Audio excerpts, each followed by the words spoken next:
it's an unmanned test flight, and you have to take advantage of that. So you push the systems, you push the operations that you're the most worried about.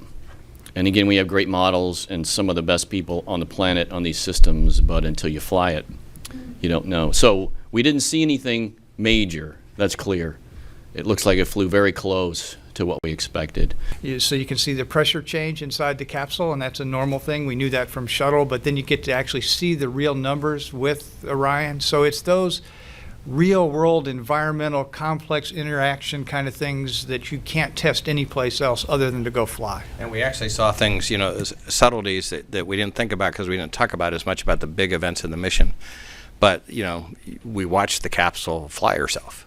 And you watched the thrusters fire, so you know you watched all the individual thrusters fire. You saw the propellant use, and you saw how it went to attitude prior to like the maneuver burns that Bill talked about. So there's actually a great deal of data we got just in the operational nature of how the spacecraft flew. For an engineer, it may be as cool as an artist appreciating fine art in a museum, right? It's the same thing when you see all the math and all the numbers, and you see the visuals, and you see the data, and you see the plot, and you know it's a real spacecraft. All that coming together is pretty special.